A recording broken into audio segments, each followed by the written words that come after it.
Good evening, everyone, and welcome to the Funbox Monster Podcast. My name is Tristan. I am Matt Awkward. And tonight we are going to be covering the film Slaughterhouserock. Yeah, Because- not Slaughter, not Slaughterhouse, but Slaughterhouserock. Yes, a movie that promises an awful lot and delivers not quite as much as it promises, I would say. I love this movie. I find that fascinating. I will admit that it is a bad movie. It is a broken movie. If you're looking for logic, good luck. If you're looking for it to make sense or anything, like, good luck. But Good luck. It packs the fun gore, it packs the babes, and it packs that definite 80s slasher feel that, like, if I rented this when it came out in 1988 and brought it home, I'd be happy. I'd be like, that's a fun rental. Like, whatever. It's not Okay. It's not mind-blowing, it's not great, but I don't find it ever really. It gets boring a couple times. Oh my god, I feel like it's okay. It's not. Maybe it's not that it's boring a lot of the times. This movie is a fascinating amount of incomprehensible. Yes. And not even because the plot is poorly put together. I mean, there's barely any plot to the movie. It's rehashing the same shit over and over and over again. But the dialogue, when it tries to be funny, which is literally every 3 seconds, It fails it every fails 3 seconds. every single time it tries to make a joke. But in some ways, when people try to make jokes that aren't funny, you'll see that it's just kind of like, I see what you tried to do, and it didn't come off the way you wanted it to.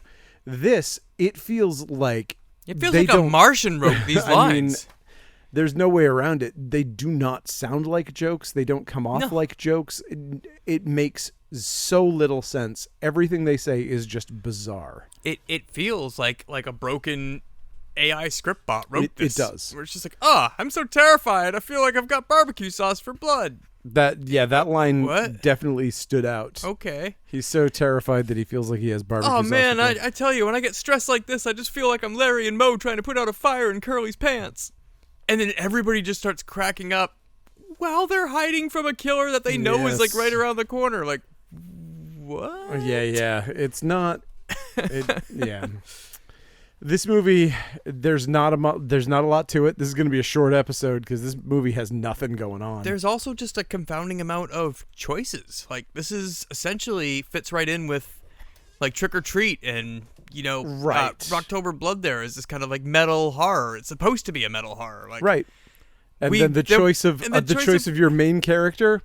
You get Tony Basil playing the lead singer of a metal band, and then you get Devo to do the soundtrack. Again, not a metal band. The It's soundtrack's awesome. fantastic, but it's great. not metal. But like, why would you have a metal? Why wouldn't you say they're a no wave band or something? We were talking about this before. There's a band called Body Bags, and you're in the mid to late 80s, and you're looking for a female singer that represents heavy metal, punk rock, and is kind of scary. Who are you going to choose? Jeez. You've got fucking Wendy O. Williams staring at you. Oh, I was thinking Kate Bush. Oh, it was Kate Bush. That's what I was thinking too. But literally, Wendy O. Williams is just she would've been great. right there, waiting. She's like, hey, I got nothing else going on. We're fucking working in an animal shelter at this point in my career. It's like, did you see me in Reform School Girls? I can do this shit. She's awesome. She would have been perfect. This movie would have been a cult classic if all the music had been done by the Plasmatics and Wendy O was the main female. But to be fair, I feel Tony Basil brings it hard in this. I think she does a great job, and she's fun and spunky, but like... Yep. She's not a metal singer. She's miscast. She's not dressed like a metal singer. Nope. She's not like, why would you have this? You're a metal singer. Just say they're from a new wave band. And like, also, I have to say, just to defend Tony Basil in general, she is not a lot of people. Like, people know that Devo is amazing. Like, people who are music fans know that Devo is a groundbreaking, amazing band. A lot of people don't know that Tony Basil is awesome and that she had a crazy band and that she played amazing stuff and that she was kind of a proto-punk kind of weirdo. Like, she was one of those, like, post-punk icons. Yeah. I have read that about her too, but very few people recognize that because her one hit status, which is the same for Devo. Yeah, which like everybody knows Devo from Whip It, and they don't know. But that it's like they put out like 20 more albums that are still going. That are just fucking amazing. Yeah, and their last record is like one of the best albums they ever released. Yeah, I've read a lot of neat stuff about Toni Basil, but I have not listened to it. I'm not familiar. Also, she does like 3 Devo covers, including Be Stiff, which is a fucking killer cover. Nice. So if you get to listen to Be Stiff by Devo, I think there's a music video for it too. Awesome. She does a great cover of that. Cool. Yeah. Okay. So let's talk about Slaughterhouse Rock. Let's go to the Rock. Okay. Toss me the rock. I'm open. Okay. We're gonna go into a slimy dungeon, sort of a sewery kind of hallway. Who is this guy? That my first question right out of the gate. You can ask. No, I mean, you're gonna ask that upon first. You're gonna ask that when you pop this movie in for the first time. But like, even at the end of the movie, you're like, "Who the fuck is this Frankenstein?" Seen this movie a couple times. Yeah. Who is Frankenstein? Who is this Frankenstein character? Nobody references him. He's not the big bad. We've met the big bad. Yep. He's just this dungeon crawler. We don't know. Okay. I'm sure that the director knew because this hallway seems to be in the mind of the killer, and the killer is like, this is his representation of himself inside something, because there's some sort of is that what he's doing in the end? He's escaping the mind of the killer? Or this is he's like, got to go in the mind of the killer and knock on the door? It's like the ethereal plane, or like something happens because he opens the door and the souls can move on to the next world or something. So it's got to be, I don't know, the Elysian planes. Is that what he does at the end? I literally don't know what it is. I thought they just killed a ghost with fire. I mean, again, this movie's not clear enough. You're not getting answers to make any of those answers. But the one thing that's kind of cool about this is that this entire opening looks like an Aurora model kit come to life. Like, totally. I kind of like the way that it looks like the Prisoner model kit, just like on a grand scale. Yep. And for that, I'm glad somebody made something that cool. You've got a great corpse, that like jellied, disgusting corpse on the ground. The sound there. when Frankenstein rips the head off is great too. Oh, that effect is disgusting. Yeah, it's fantastic. But yeah, so we see Frankenstein, basically, Frankenstein's monster, forgive me, walking down a hallway in, knee-high sewer water. He scares a rat. We cut to a dude shackled to the wall. The guy who's shackled to the wall pulls a sword out of that greasy, gross corpse that looks like he's all jellified. It's really disgusting. And he starts hacking away at his shackle. And we've seen movies before. Yeah. We know that this ain't going to work right. He's going to get to the point where he's going to have to saw one himself out of this situation. I saw a lot of movies where this happens in. Yes. So I saw a yes. lot of. See what I know you've seen Saw. Got it. Yeah. Seen Saw. Saw. So he's dicking around with that, and then he's like, well, I got to get away because I know that Frankenstein's coming for me. Frankenstein gets to that corpse. He pulls the head off for no reason, just because he's mad. Yeah, he's just like, look what I can do. Like, Hey, Tina. Right. Exactly. It's a very Freddy moment. But in this, like, in a normal movie, it would have just been like a regular Halloween skeleton where you just pull the head off and nothing happens. Mm-hmm. It's just like the head comes off.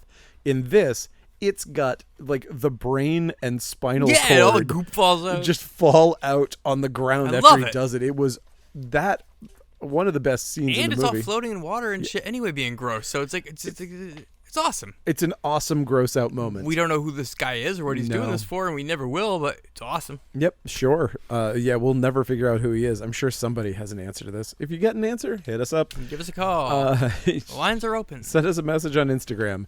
People always send me messages on Instagram when I fuck other stuff up, so feel free to do it about something else.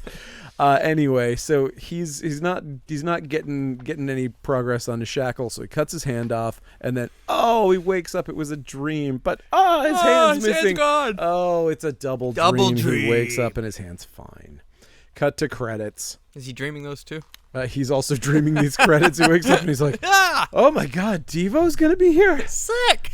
I can't wait." Oh, it's just Gerald Castile and Mark Mothersbaugh. I got no money for tickets.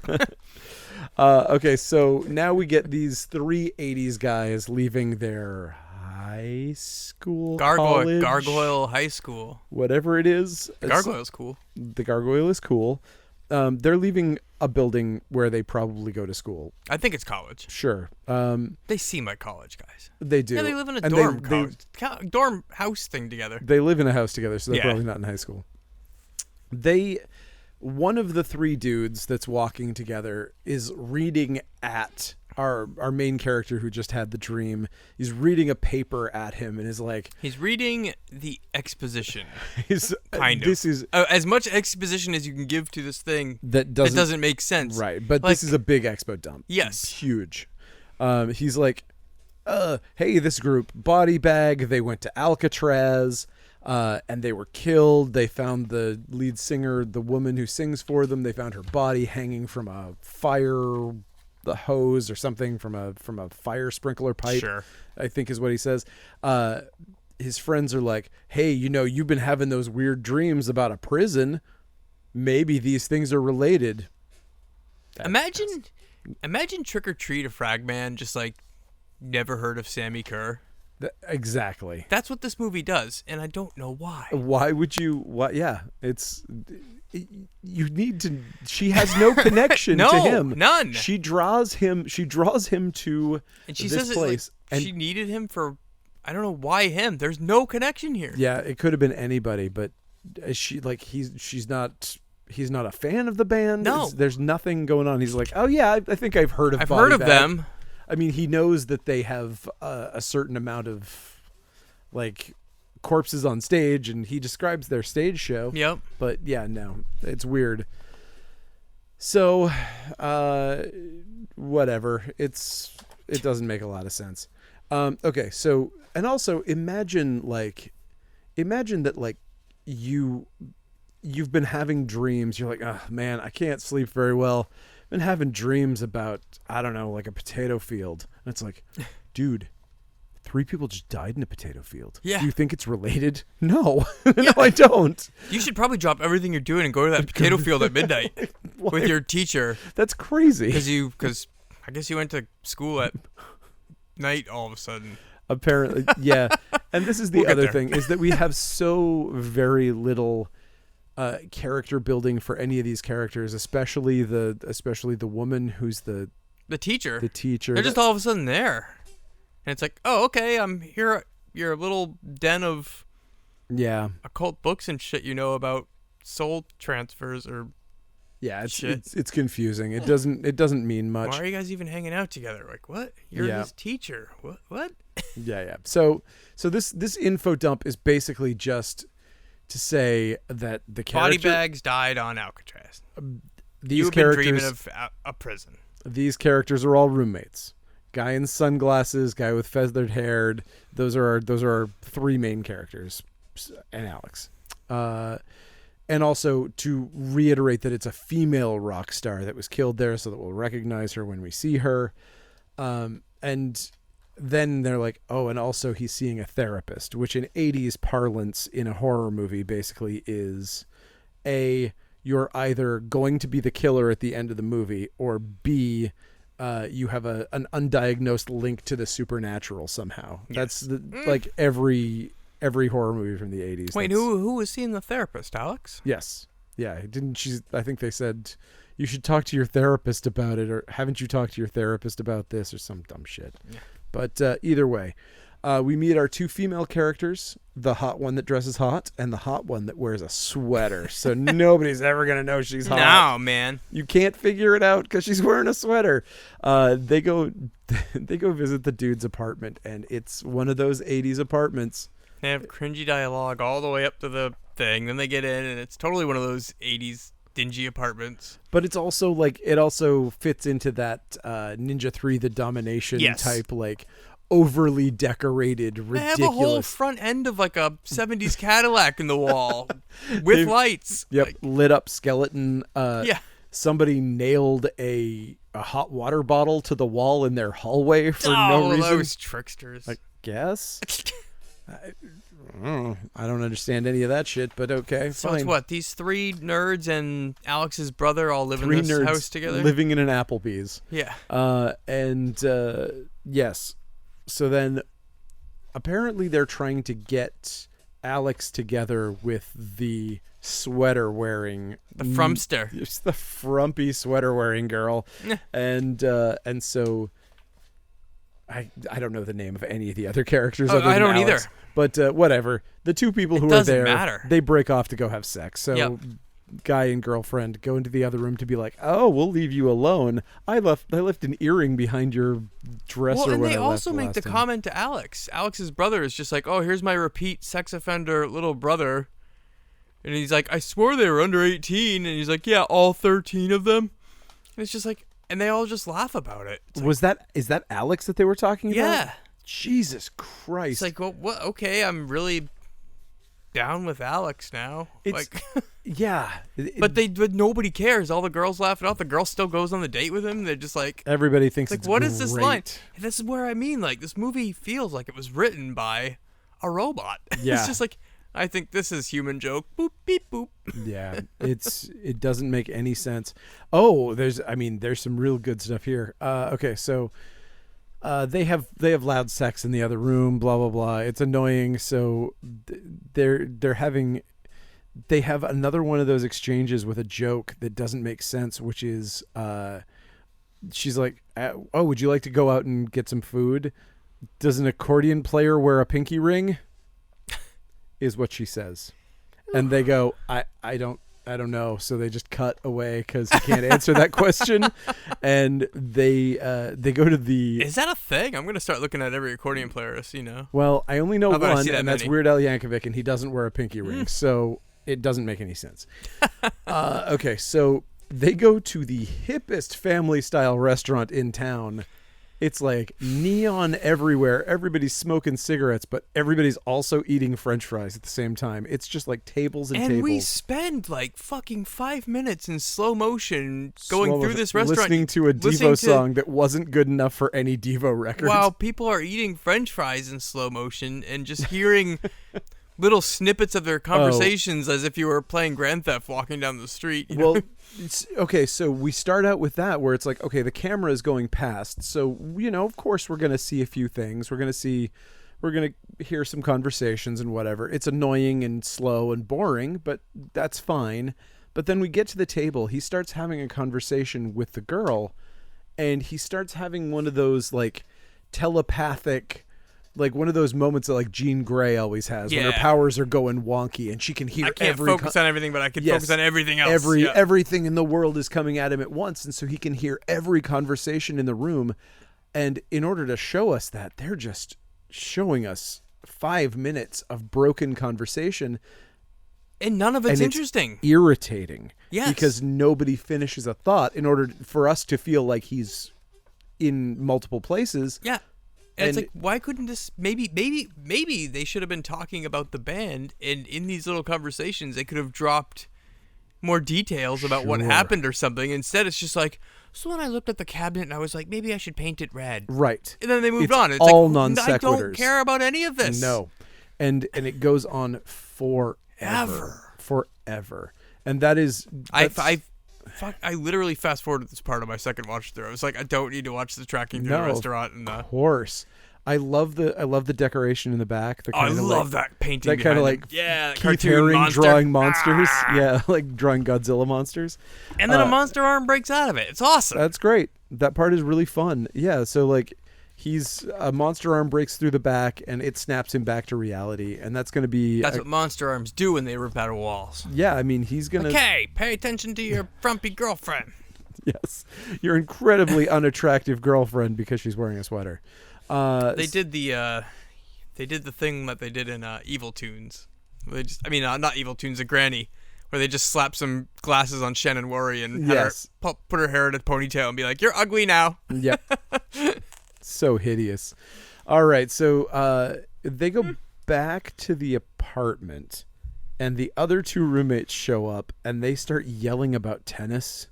They have this big, long discussion. It's very funny. Like, he's like, and if the tennis ball hits me in my balls, I'm gonna sound like Flipper.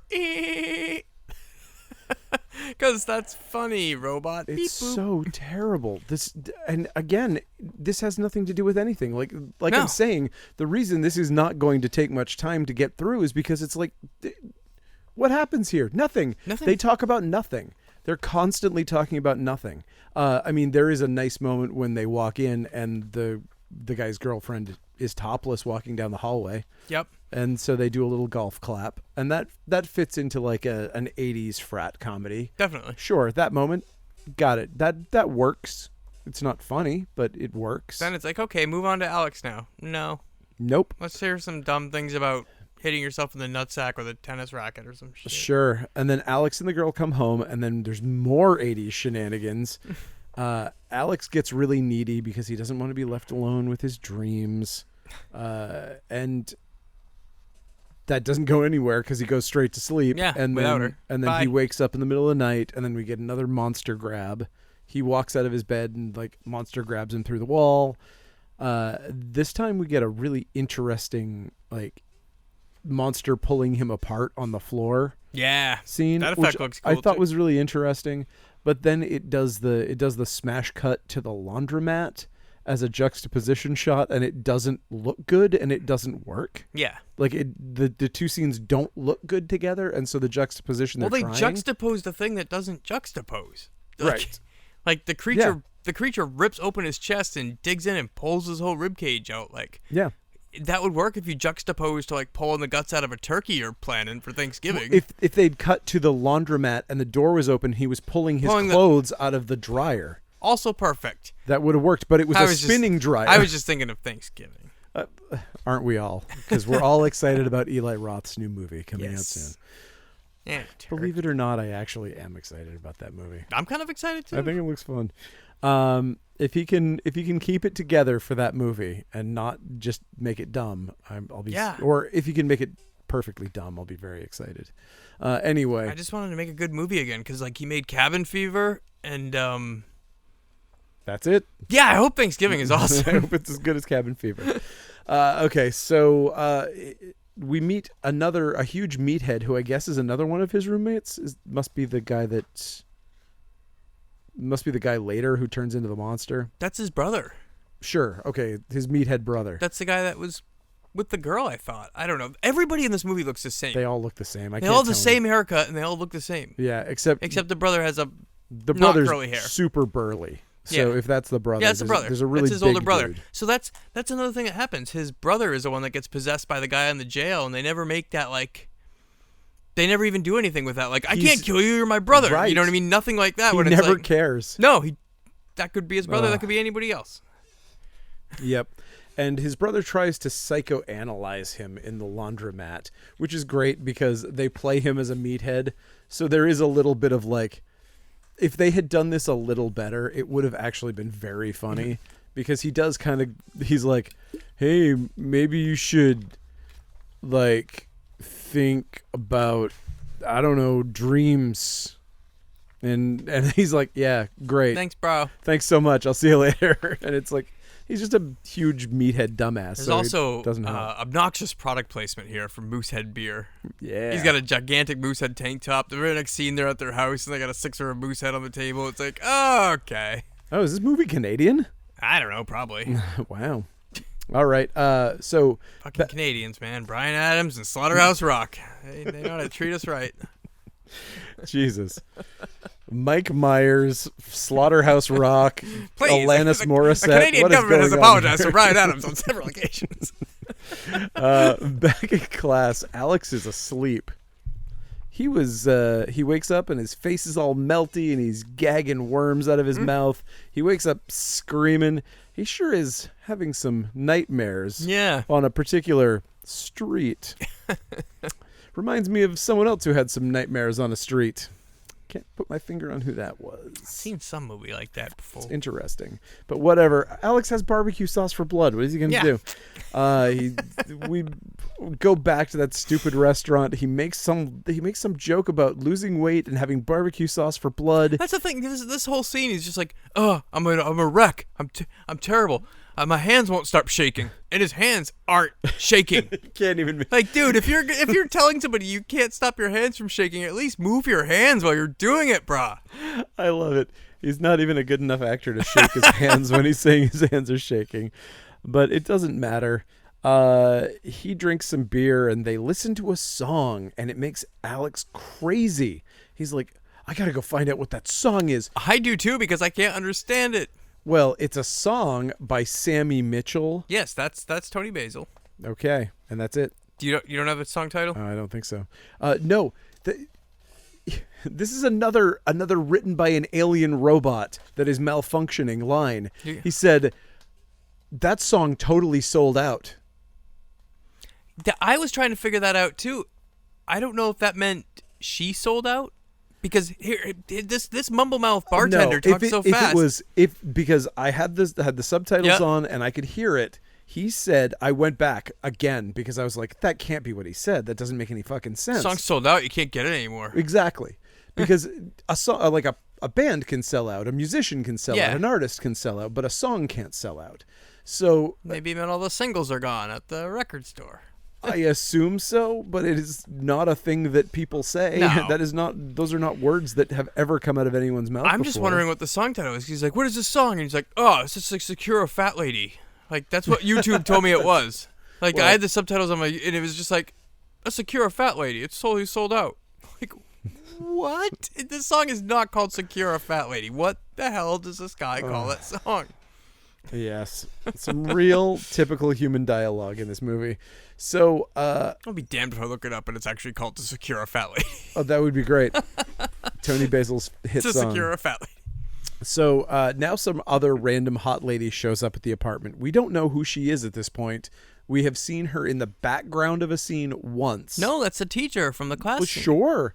But watching the movie up until this point, it isn't like there was a scene in the classroom where they were like, okay, next time on Occult Studies, where we look at things that occur in prisons, we'll be talking about the book. And Alex, I need you to say after, how are those dreams going? Sure. That's all we needed. I have a feeling that it's missing some scene like that, because yes, this teacher just shows up and it's like they're not surprised or being like, Miss Clark, what are you doing here? They're just like, oh, hey, okay. And that's how every single character is handled in this movie. They are not given any chance to establish what they do or who they are. Yep. They just show up and someone says, oh, hi, you're the fireman. You put out fires. Hello. And that's it. And it's like, oh, okay, cool. Now we're going to go to the fire. It's, hello, professor. Oh, you teach an occult thing? You have a cult book. Let's go look at it. Oh, it was exactly pertaining to this one event. You happened to purchase it at a yard sale? That's great. It's amazing. But, okay, so she shows up. We're not even given a chance to get that kind of an introduction to her because she's like, we just join him in mid-conversation. And also she's like, hi. Oh, hi there, professor. And she's like, do you smell smoke? And then they go to Alex's bedroom where the place is on fire. He's being roasted on a spit. He's got his back is all Freddy Kruegered. That's in the dream world, though. In his real bed, he's just laying under the covers with fire everywhere. Right. And is this where we see him floating? No, that's another one. Okay, that's a different one. All right. And yeah, this one he's just on fire, but he's sleeping. He doesn't realize, and he's in pain in the dream world. Right. And but man, they can see the flames yes, in the real world. I don't know how they did this effect. But holy crap, when the girls run up to the bed and they start waking him up and the fire just goes off like that. It looked great, yeah. Like, it looked great. The lighting just changed like that. Yeah. Like, nothing adjusted. And I played that back like 5 times being like, did they just like freeze in the middle? There's no cuts, though. It just seemed too drastic to change all of that light and fire. Like, the fire was kind of in the foreground, but it didn't look like the fire went down. Like, they turned off the gas. It just vanished. Like, it looks so good. Did you look up this director at all? Is he like did he do like videos for Devo and Tony Basil? No, he's done a bunch. He's produced a bunch of stuff and directed some mostly martial arts shit after this. And he made the 80s comedy Pretty Smart, which is, I've had that forever. Never popped it in. It looks fun though.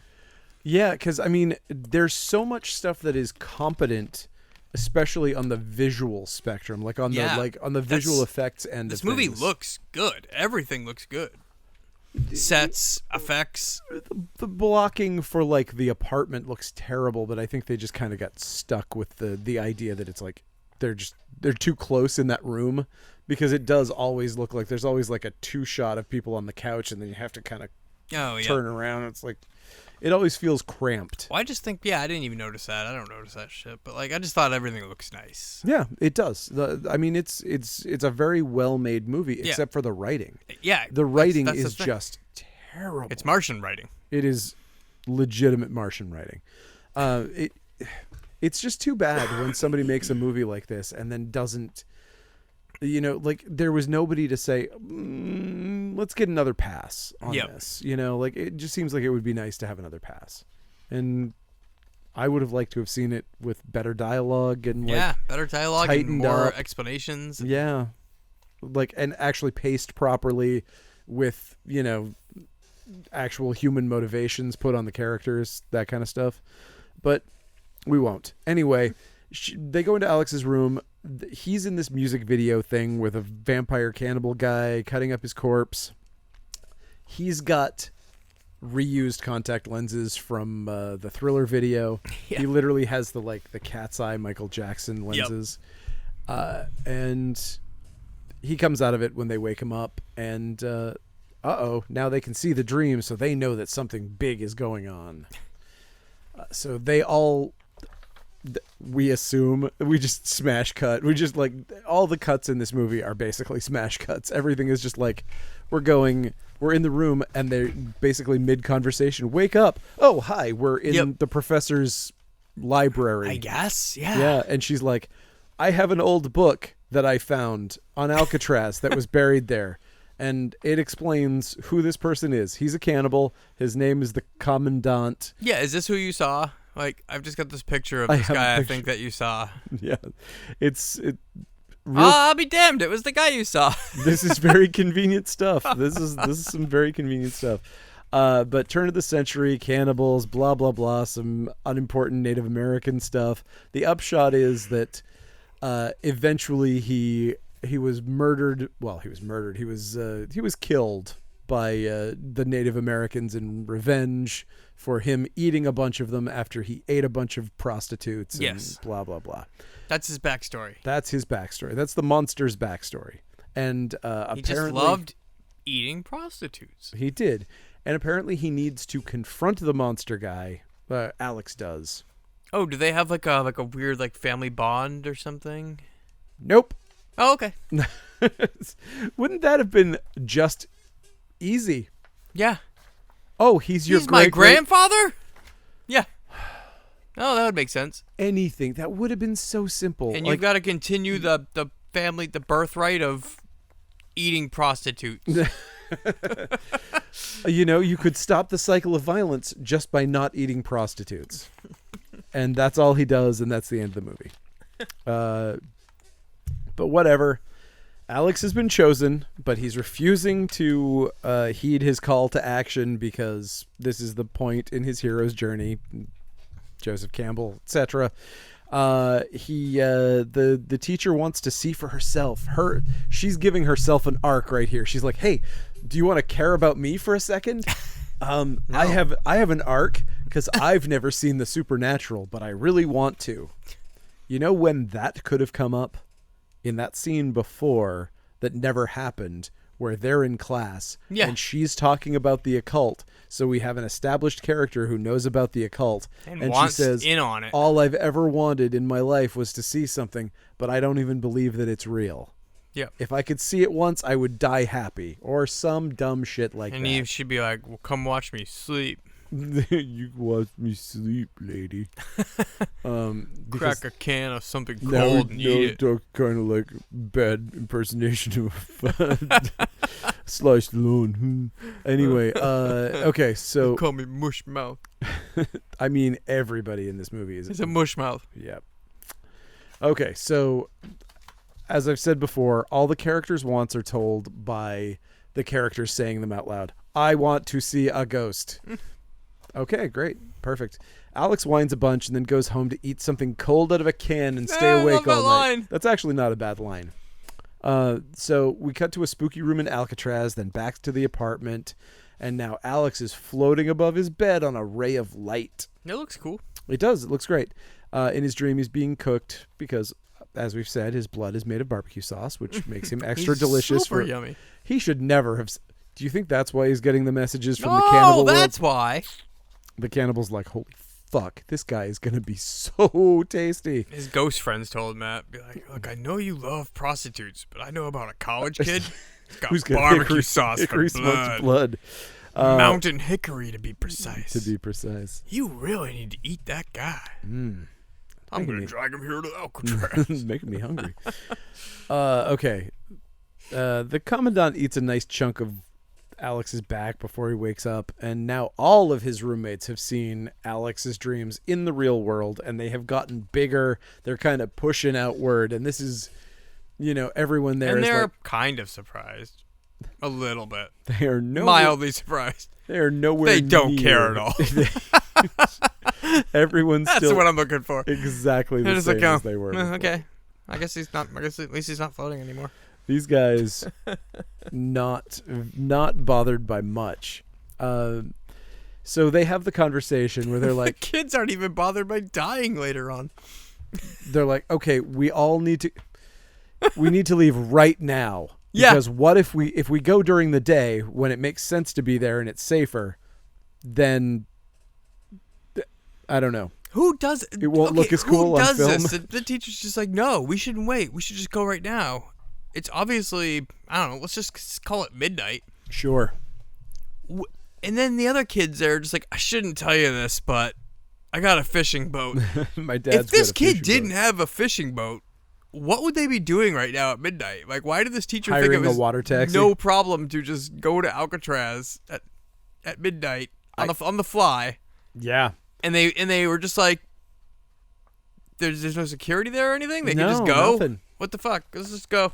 But think about this. Like, they go out. So I'm not going to think about this. The No, movie, don't. the filmmakers didn't even they think didn't about think this. about it. But so nobody thinks to grab a crucifix. Nobody thinks to grab holy water or a gun or a knife or a sharp stick or a fucking club. Well, at the same time, they probably don't believe.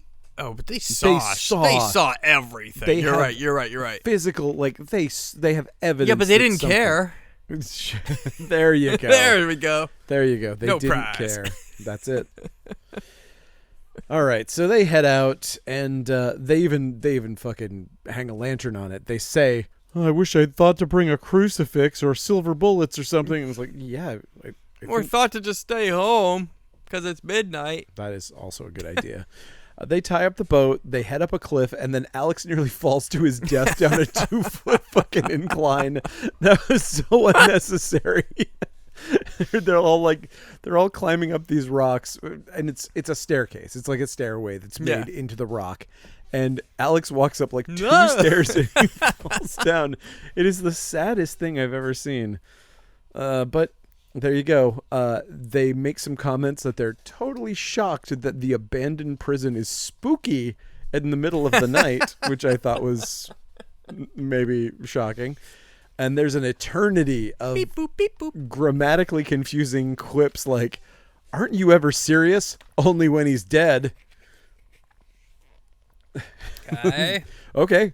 And other things that sound like the AI that only speaks English as a second language. Oh, there was that other line that we glanced over when they were discussing going to Alcatraz, and he's just like, "Why don't we just put a stake in his heart right now and get it over with?" And the girl's like, "Real mature." He was like, "I'd like to be old enough to be mature." She's like, "Redwoods don't live that long." Wait, what? Who was talking about trees? Redwoods live for frickin' ever. You see, okay. Listen, this is okay. First off, it's because it's a poorly crafted joke. I can at least follow the logic of that joke. I can't. Tell the me. The logic is that a redwood lives so long. A redwood lives 500 years, let's say. Yeah. That's even in that span, he's not going to mature. You see, that's the joke. It's rough. God. It is terrible. I hate it even more now. Oh, no, it is a very, very badly constructed joke, but that is what they, sorry. Yeesh. Anyway, we finally get monster vision, and something is following our intrepid adventurers, and there's what should have been a gag, but it's not. It's done seriously, where we get this kind of like Hanna-Barbera thing, where they're pretending that the same cell that the camera is in as they walk past is multiple cells. And so they're like walking past, they say some dumb gag. They walk past again as though they're walking down the hallway, and the camera has stayed in this same room with exactly the same shit on the walls through this whole thing. To be fair to them, they only had 1 day to shoot in there, and they were not allowed to bring in any equipment, basically. Like, they couldn't bring in the tracks for dollies or anything like that. And apparently the cameraman was on roller skates to get the dolly shot. That rules. Like, so. I mean, and I actually love the way that they did it. It's clever and it works. That's totally fine by me. I like creative use of space and all that. I don't know if it was a money issue or that it was just Alcatraz being dicks, but apparently they only had 1 day. They did 4 days of I would imagine 4 days of outside shots, exterior shots, but they were only allowed to shoot inside for 1 day. So they had to bang out everything they possibly could in 1 day inside. The rest of all of this was shot on sound studio. Yes, it was shot elsewhere. All of the stuff that looks like it's inside Alcatraz is shot somewhere else. Yeah, except for the jail cell scene where they're walking there. Past the same jail cell over and over and they have again. a little fight in there near the end, too. Oh, that's right. Okay, so the paranormal professor lady. You caught the Slaughterhouse-Rock mushmouth disease. I'm sorry. I mean, admittedly, the paranormal professor is a tongue twister. Paranormal professor lady finds a door, and she's like, "There's recent damage to this door. It must be where the monster lives." Which is like, I mean, it also is Alcatraz, like a bunch of fucking kids. Everything can be damaged. I'm sure kids can. Why aren't there kids running all around if it's this easy to just get out to Alcatraz? It would be. It's surprising to me that they don't run across a bunch of people who are hanging out in Alcatraz. Why wasn't this band there after hours? Well, they did find that security guard dead in the trash can later on, so there was supposed to be security on here, so it isn't supposed to be this. Oh, is that what that was? That was a security guard. Yeah, thank you. He was dead in that barrel, and they're like, "Oh, we found a dead body." They're like, "Oh." They're shocked for 2 seconds and then do not care after that. I mean, that's their MO. We've seen it twice before already. They go back to making. Hey, your roommate's floating. Oh shit! Again? Yes, completely incomprehensible jokes right back. Okay, so Alex gets grabbed from behind and pulled away with a music sting. The hands are noticeably ladylike. Who could it be? He gets locked in a room, and a ghostly Tony Basil talks to him from beyond the grave with so much crazy vocal effects, which makes it very hard to understand what she's saying, even though she's not mush-mouthed like everyone else. Yeah. Such a pet peeve of mine with ghosts and zombies in movies when they do that giant echo on their voice and it just sounds so mechanical. Like, this doesn't sound supernatural. This sounds like you put a ton of reverb and echo on a voice. And it sounds stupid now. It sounds like a phaser pedal is what it sounds like. But there you go. So we go back with the rest of the crew. We find some shattered pottery. Oh, no. And a corpse stuffed into a 50-gallon oil drum. I guess that was the security guard. That's why it's so easy to get in right now. There you go. They just had one guy watching that whole island by himself that night. They freak out and run outside, and then the brother, whatever his name is, gets pulled backward, dragged down some stairs, and kind of dragged. That fall down the stairs stunt looked great. It did look really good. There's an otherworldly cartoon hole in the wall that had like the bricks are broken out in a really funny way. And he's right next to a hole shaped like a coyote. Yes, exactly. Next to a pile of bird seed on the ground. A train tunnel painted on the wall. Yes. Alex gets another info dump from Tony Basil. She's from the band Body Bags. That decorates their stage with real corpses, but she dresses like a flapper for some reason. She says, "Oopsie, let loose a monster that is indestructible."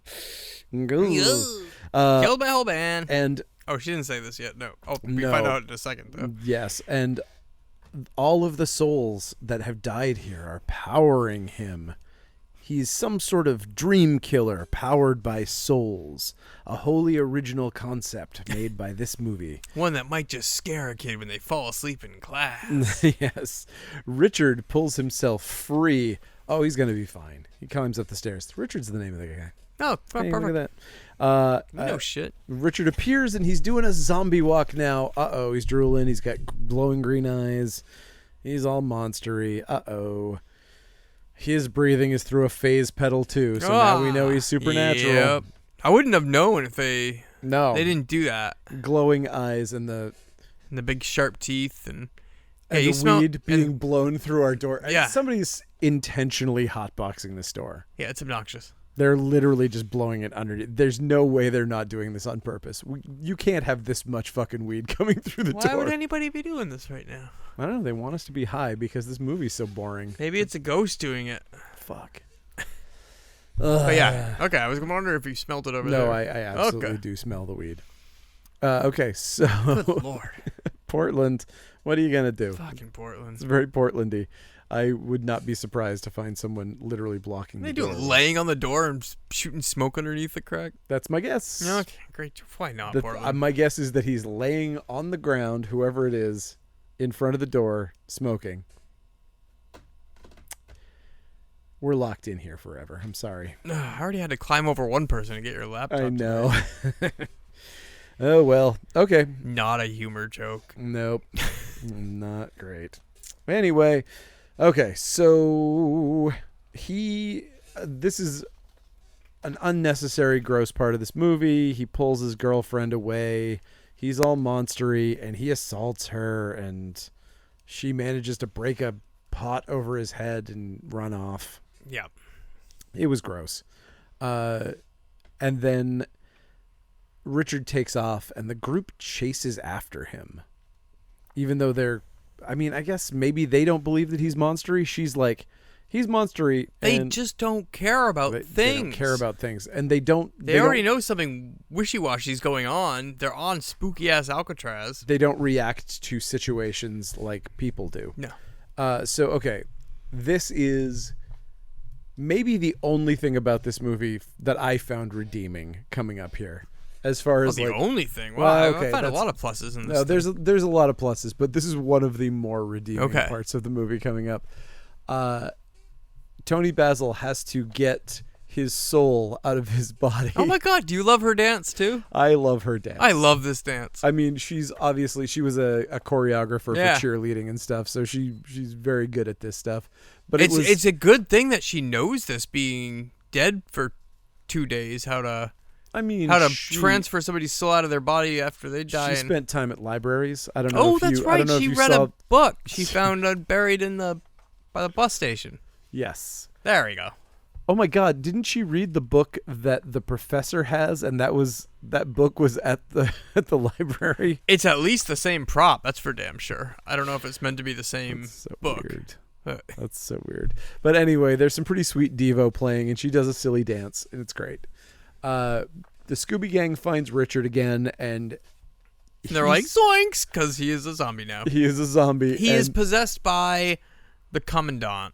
Yes. The prostitute eater has possessed Richard, Yep. Alex's brother, and it's a Night of the Demons thing here. It's Night of the Demons. And he starts doing some really inhuman and impossible things that they...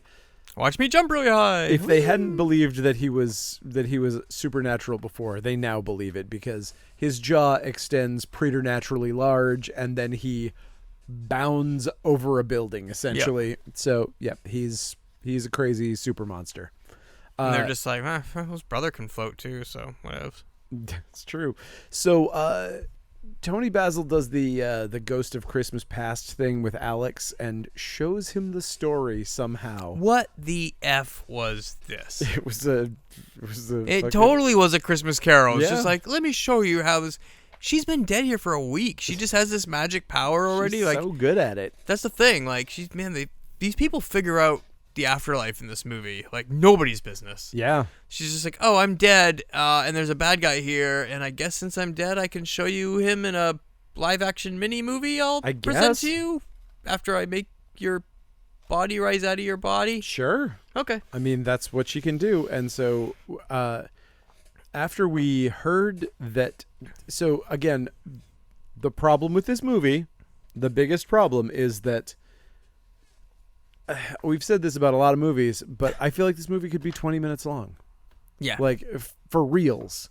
Because they are about to reiterate the thing that we learned in 2 different scenes prior to this. Yep. Only this time you actually see it. You see the History Channel reenactment of it. It's true. It is really a History Channel reenactment. But he killed a bunch of hookers. Killed a bunch of Native Americans. They caught him, burned him alive. He ate him. But he read enough books to know how to make a pact with the devil. That's true. That was the one thing.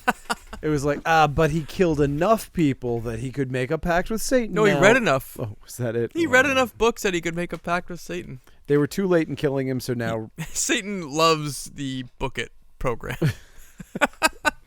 Jesus, all I get is a personal pan pizza? Oh, it's because he was eating corpses. Yeah. Okay, I get it.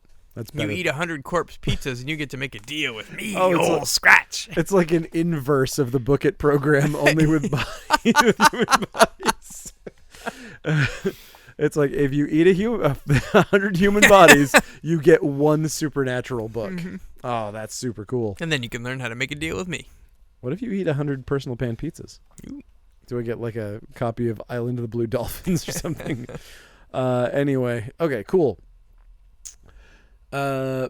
Richard's corpse shows up, or actually Richard's spirit shows up now after this whole thing. And he's like, hey, bro, turns out I'm dead. Whoopsies. Whoopsie poopsie. And this begins, again, just like everything else in this movie, the just disregarding the tone of everything, where he is acting as though he's just dismissive of this whole situation. He's like, haha, whatever, I'm dead. It's pretty cool. Everything's fun here. It's like all your friends are in mortal danger. Yep. You just literally died. Yep. Let's crack some jokes. How we doing tonight, people? Woo! And he's also like, hey, you're my brother and I love you and it's all cool and all this stuff. And like everyone else in this whole thing, they start out and for the first, couple of minutes or couple of scenes that we see them after they're dead, they're like, hey, jokey, yeah, we want to help you. We're going to help you out with this stuff. And then the next scenes after that, they're like, you fucking asshole, you killed me. How dare you? And then they bitch about how they died. And it's like, make up your mind, dude. Yeah. Like, one tone or another. And that's what this movie is, man. It's an amalgamation of... It's Nightmare on Elm Street, it's Night of the Demons, and it's American Werewolf in London. Yeah, because now we got all the American Werewolf dead friends coming. Yep. Yeah. And also, they're all vying for joke space. Yeah. Where they're just like, they're all cracking jokes about everything. Good thing they're all packing some ace material. Woo! Yes. It's good stuff. But, okay, so we find out that all the spirits of the dead are just meandering around this island waiting for Alex to kill this cannibal guy. And it turns out that Tony Basil opened his urn because she's not the brightest. And there's a big laundry list of instructions on how to kill this guy. Why did she open it again? Unclear? Unclear. Unclear, okay. She's like, they basically, again, they hang a lantern on this too, where it's like, if you thought that there was a monster here, why would you do this thing? And she's like, I didn't really believe in it. If you didn't believe in it, why then why did you do it in the first place? I needed a bass player for body bags. Right, sure. I don't care. I would have accepted that. I would have accepted any motivation other than I had no motivation. Yeah, I decorate the stage with corpses. How cool would it be if a corpse played bass? Like, sure. That line's no dumber than any other line in this movie. Just give it to me. You're right. But, and again, we come up against another problem of this movie, which is that the denouement to our film here, the way that we best our villain, is like everything else in this movie, completely incomprehensible to the average viewer. She's like, there's a lot of stuff that you have to do. You gotta burn him over here. You gotta go into the other world, and you gotta open the door, and you gotta get past Frankenstein, and you gotta do this thing. And it's like, what the fuck, man? Makes no sense, but there it is. Richard's body that is possessed by the evil spirit shows up and tears the girl's throat out. Yes, it bites his girlfriend's throat out. And her friends are like, bye. Yeah. Alex is like, should just bounce. Oh, absolutely. Everybody's like, okay, fuck this. But then, like, Alex is like, oh shit. What's the running time of like a film? He's like, it's got to be like 70 minutes. How about have you heard about all the stuff with the cannibal? Let me tell you the story. And so he tells the fucking professor everything that they just learned in the scene prior. And so now we find out that the commandant needs to be burned. We find out that there's gas cans in a shed and a lighter in the pocket of the girl that just died. Because apparently when you die, you still wear your clothes, but you don't have what's in your pockets. Right. Because they're ghosts, I guess. I mean, that kind of makes sense. You can't give a living person your ghost lighter. Right. It's just a representation of her. Just like I have a lighter in my pocket. Whatever. I had it. It's American Werewolf in London rules. The only reason that she's dressed the way that she is there is because that's how it was in American Werewolf in London. They look how you look when you die. Sure. That's why dude that got his face punched out, we never get to see him. Because that effect he's is shy, too expensive. and that effect is too expensive. Yes. Okay, so speaking of which, that is here is the scene where the Richard monster punches his fist straight through a guy's head, and the effect looks great. Yeah, it does look great, and I feel really bad for the guy because, as we just mentioned, he's going to look like that now, and he can't talk or anything because he's got a giant hand that went through his whole head. You know, somebody. It's gotta be the most annoying ghost when you're stuck on Alcatraz and like everybody else can just like at least talk, and then your one friend just has a gigantic hole for a face. Just arse face. From Preacher. Yeah. Yeah. What do you think, dude?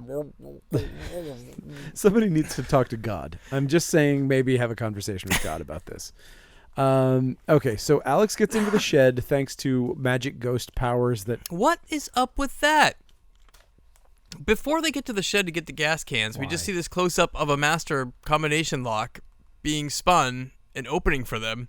Then they get there and they're like, oh, cool, we lucked out. And they can just take the lock off. But, like, is there a good ghost helping them somewhere that we don't know about? We assume it's Tony Basil. Why would she be... How can she do that? If she can do that, why couldn't she get them the lighter? If she can do that, why couldn't she get them the gas? If she can do that, why didn't she stop him? Exactly. Why isn't she fighting the monster? Exactly. There's a million things that it's like, why would you introduce this thing that means nothing? Yeah. It could just be unlocked. They could just be like, somebody get the keys from the... Right? It's just... They never even needed to be locked. Just open the door. Just open the door. Just open the damn door. Anyway. Okay. So he sends, I guess her name is Jan. I wrote it in the notes there. He sends Jan to the old chapel, whatever that... And the other thing that's great about this is like they're constantly dropping shit where they're like, go to the old chapel, as if we know where things are on Alcatraz. And we've never been here. They've characters are like, oh, I'm intimately familiar with the chapel on Alcatraz. Please, as chaplain of Alcatraz, I know exactly where that is. And they're like, they go, okay, let's make a plan for this demon. I'm gonna lure him in here, and then you bop him on the head. Great idea. Great plan. Great plan. And you just bop him on the head with this crucifix board of wood thing. And also, the old chapel? Is there a new one too? New chapel on the crazy decommissioned prison island? Interesting. But anyway, yes. Okay, so she does that. They go there. The professor lady's getting the lighter, and she gets a corpse thrown on her as she's grabbing the lighter out of the... Like, Richard's on top of it's on a second story, and throws a corpse off the top, and it hits her, which does not injure her as much as you might think. For some reason, I don't remember this scene, though. Yeah, she's getting the lighter from the girl on the ground. Yep. And then Richard throws a corpse at her. It hits her, and she's kind of pinned down under the corpse, but then she gets away. It's fine. Well, good for her. Good for her. Tony Basil saves her here.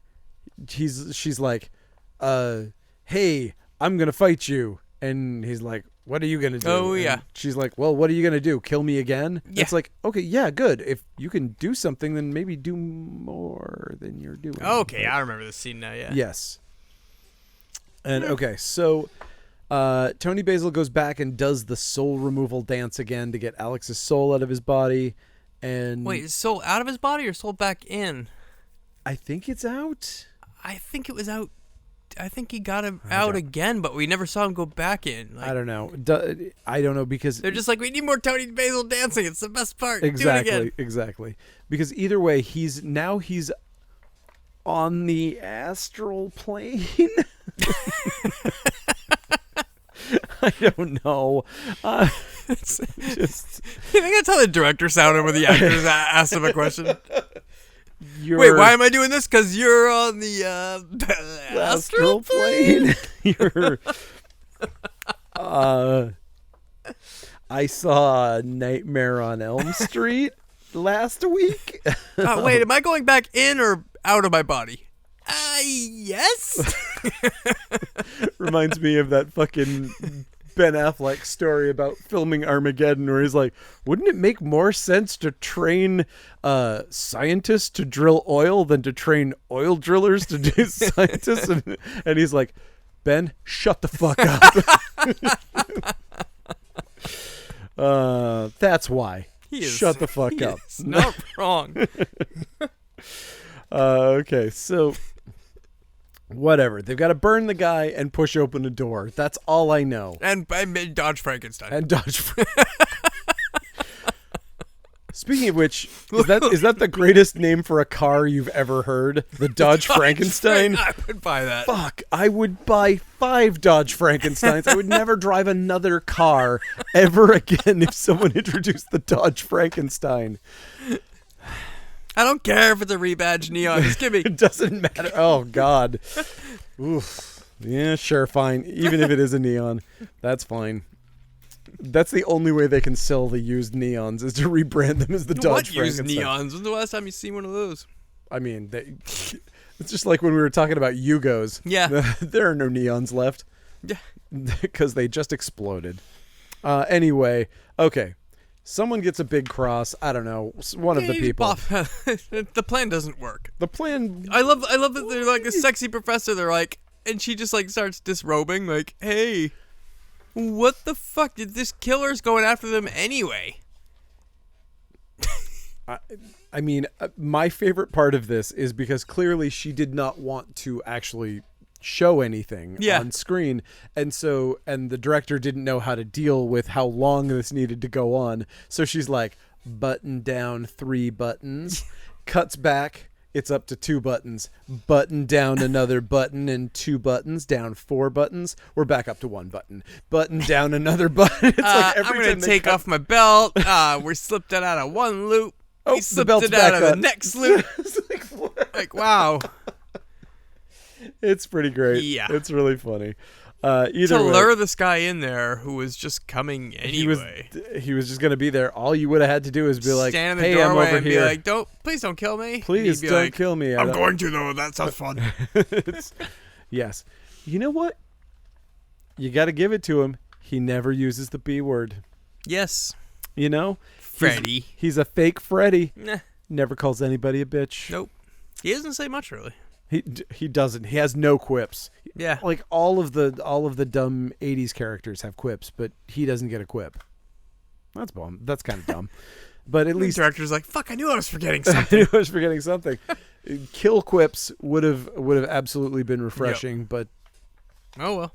I mean, he doesn't kill anybody in any interesting ways, so it's like he rips a girl's throat. He's a out fast killer. He just pops up, does it, and moves on. Yeah. Yeah, he's the kind of killer that if you had handed him a gun, he would have just shot everybody, and it would have been like, oh, like I mean, I guess it's efficient, but it's not very fun. Yeah, well. Anyway, okay, so Alex is basically now recreating his dream.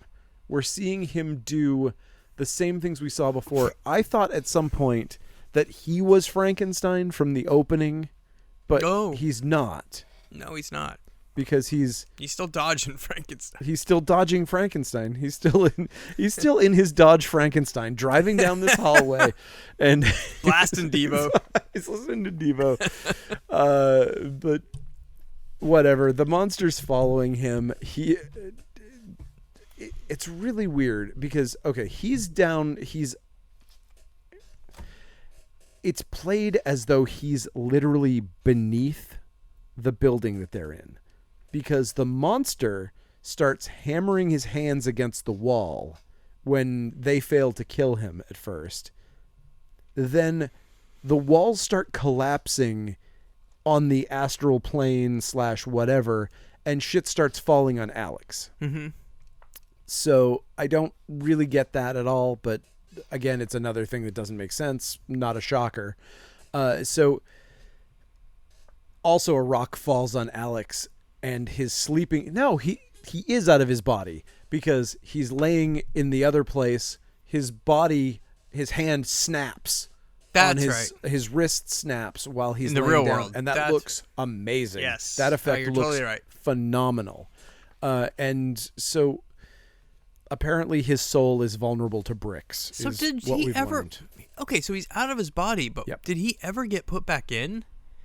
I feel like Tony Basil did the dance to get him out of the body, but I don't recall him ever re-entering the body to come back out again. I mean, he basically snaps back there because he's there, and then he kisses Tony Basil at the end. Yeah, but I'm talking before this part. Like, she did that dance, he came out of his body. Oh, that's just Did bad. we ever see him going No, back? it's just bad editing. So then she danced and got him back out when he was already still out, right? Oh, yeah. Oh, no, it doesn't make sense, and it doesn't work. Don't think about it. Sorry. Don't think about it. Sorry. It's going to confuse you because it doesn't make sense. Okay, so now because we're at the point in the movie where it needs to happen, these two women who were outclassed by a supernatural monster that is like able to leap tall buildings in a single bound, more powerful than a locomotive up until this point, they then can overcome him at this juncture because they have sticks. Because they have sticks, and it is the point in the script where you need to be able to take the monster out. Yep. So they beat the ever-living shit out of this monster somehow, and they set him on fire. But for some reason, the teacher's just like, they're pouring gas on their way out the door. Yeah. And she's like, I think I'll start this fire way over here by walking close to the guy that we just threw across the room. And so she can get grabbed by the ankles. So Professor explodes, basically. Yeah, she right? did. So the building explodes. That monster's dead, but there's still the monster in the dream that's coming after him. It grabs Alex's soul's ankle, whatever this is. But he still manages to get to the door. He opens it, and it blows Frankenstein away and takes the souls to heaven and something. I don't know really what's happening. Alex saves it. Alex saves himself and from Sweater Girl. Yeah, he saves the day, and he wakes up with his soul back in his body, and then Tony Basil says, I need to do something very important before I go. Thank you for saving me. You're the only person who was ever nice to me or ever cared about me or ever did something nice or whatever. And so she smooches him on her way to pass to the other side. But then we cut away to what is a scary tag, because he's playing piano in a nice house. He's at Sweater Girl's sister's house for some reason. Don't understand. They don't even, I don't know why. But he's playing piano, and she said, I didn't know that you played piano. And he says, I don't. Wink. Okay. Is that Tony Basil? Did she possess him? Wow. Or did she give him or is it just her weird? Musical ability? Yeah. It has to be one of those two things. I think she literally was like, here, have my piano playing. I don't think he is her. Because I'm in a Cannibal Corpse band, and so my piano playing is totally going to be the thing that people are going to want. I think it's just one of those dumb things where it's like, oh, I have musical talent now from saving a musician, I guess. Maybe. And so now when I play this Baby Grand, it sounds like Mark Mothersbaugh synthesizer. Noodling on a very cheap synthesizer. Mark, you have some really good synthesizers. I don't know. Use your Rugrats money for this. What the fuck are you doing? Rugrats was a little earlier than that. He didn't have his Rugrats money This was the yet. first movie he ever scored. Really? Yes. So this is the beginning of Mutato Musica. Yeah. That's great. Which is now so big that he has his own fucking building. Holy shit. Oh, Mark Mothersbaugh. Amazing. So, yeah, this wasn't all of Devo, although they say it is, but it was scored by Gerald Castile and Mark Mothersbaugh, just those two. Oh, for real? Oh, okay. Yeah, and then it says music by Devo, but I think it's just the songs. Yeah, I think it's just the songs that didn't make the cut for any of their records that they used in there. Because, I mean, I didn't recognize the one actual song that they played. And I have a lot of fucking Devo records. So I feel like I would have recognized it. I'm a casual fan. I can't name... I like... But. Yeah, I'm more than a casual fan of Devo, definitely. I had a wonderful experience by accident. Actually, it was a terrible experience. I had this thing happen where somebody was like, "Oh my God, there were these tickets that were supposed to be given out to a contest winner, and it didn't happen. And they were VIP tickets to Devo." And they were like, It didn't work out. Do you want them? And I was like, yeah, I'll take them. And the person gave me the tickets. I came into work. I was working at another place, another comic shop, and they were like, "So, how was Devo?" And I was like, "Wait, I was supposed to go today?" What? So I missed out on seeing Devo and going to like a VIP like meet and greet thing. Oh my gosh, but you just got the dates wrong? I just got the dates wrong. Ah. I just assumed it wasn't literally that day. But, maybe I shouldn't assume things. I have a similar tragic story. In high school, I had tickets for, it was Primus, Buckethead, and Incubus. Ooh. And this was Incubus on the Science album when they were an actual band that was great. And so I went to the Civic Center here in town to see them, and I get there, and there's like tons of kids running everywhere. I see a big school bus from a church, and I'm just like, what the hell is going on here tonight? So I asked somebody, and they're like, Portland Pirates hockey game. And I checked, and my ticket was for the Augusta Civic Center, not the Portland Civic Center. Oh! And this was when I was in high school. I just started driving. I have no idea how to get to Augusta, where it is. This is no cell phones. Dude. I needed freaking MapQuest pictures just to drive up here. You know what I mean? Like, yeah. Needless to say, I missed that show, and oh damn, that's too bad. Well. Oh well. Here's to missed. Exactly. Cool shows. Speaking of missed opportunities, Slaughterhouserock. I don't know about this movie. I mean, I know I've seen it probably 5 times. Yep. And I feel like it's one of those movies that I've seen a bunch of times because I forget how terrible it is. Yeah, same. I must have also have seen it a bunch of times because I suggested watching this movie, and then I started watching this, and then I actually Googled our podcast because I was like, have we done this? Like, it seems so familiar to me, like it would have been a movie that we've done. Because we did Rocktober Blood, which always reminds me of this, but the movie itself is totally different. But watching this, it just hit me so familiar. Like, I felt like I did this for our podcast. Yeah. Once. Nope.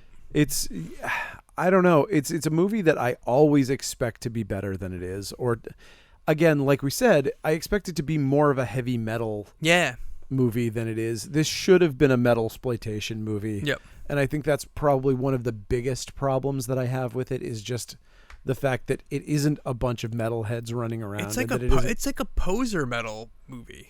Like when you link this up with like Black Roses and Rocktober and all those, you know what I mean? You're just like, this guy. You look at the box and it's just like Demon, Alcatraz. It's called Rock. You know what I mean? Like, it also looks just like American Werewolf in London too. Yeah. Like it's weird that the poster to this even looks like the poster to American Werewolf in London. They love that werewolf. They do. I mean, it's a good werewolf. It's a great werewolf.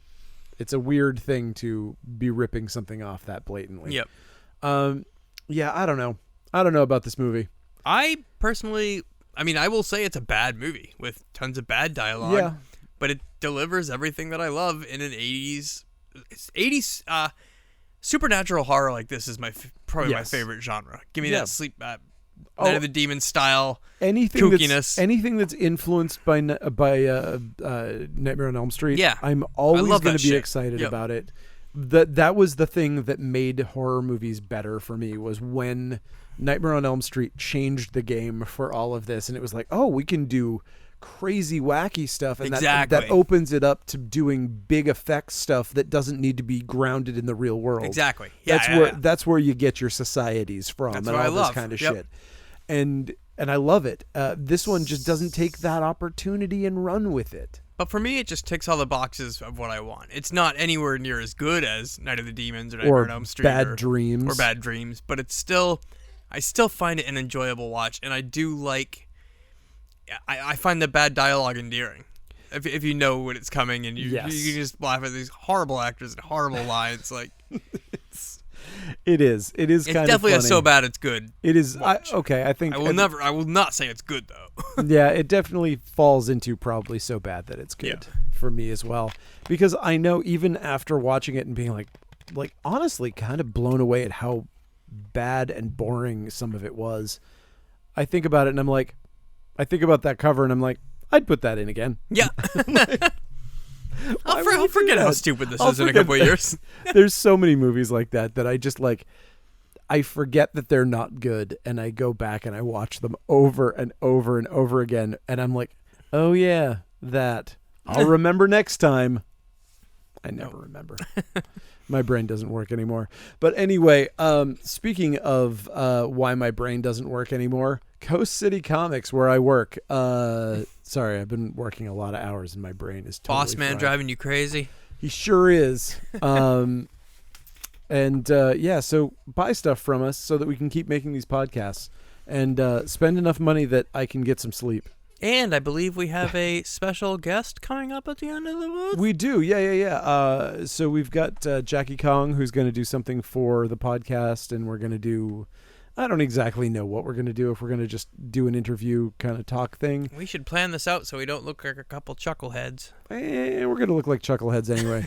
She just sent me an email asking me to redesign a logo for a book, so she's going to owe me a favor at the end of this anyway. Nice. It's going to be Blood Diner. But yeah, Jackie Kong's coming up. We're watching Blood Diner. And doing a book signing at the shop. Yep, we're gonna have our Tutman Cafe shirts that we always have, and we're going to make a new shirt and a new screen print. We're gonna do like a full, poster screen print of a new design that I just came up with, and it's gonna be fun. And we'll have new shirts of that as well. Yes, get yourself a Tutman Cafe tank top, because I like to tell people the best thing about that shirt is, if you get a bunch of stains on it, it just makes it more screen accurate. Exactly. So I love cooking in my Tutman Cafe shirt, and if I spill shit on it, it's just like awesome. This is perfect. Yep. Yeah, and also because we've had requests for it, I will make T-shirts for the event. I will do the Tutman Cafe shirts as T-shirts. Nice. For the first time ever. And ours is the only screen accurate one out there. And also it's the only one that's approved by Jackie. Yes, officially licensed. We're the only official one, and every other one is a dumb bootleg. And also ours is way better. Like the design, I literally worked with Jackie. She was like, no, move this up. No, do this. Do this. And she literally helped me make the design. Yep.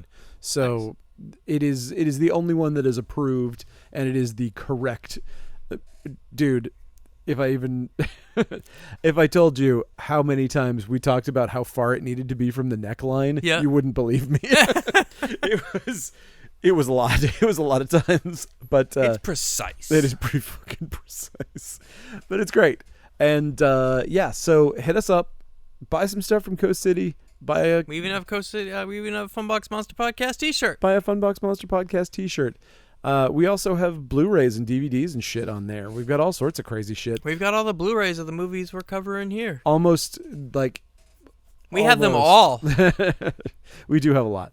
Anyway, thank you for listening, and we will talk to you next week about something drastically better than this movie, and the podcast will be so much more enjoyable than whatever this was. Maybe. You're making big promises, boy. Okay, you're right. I don't know. Anyway, we'll see you next week. Good night. Peace.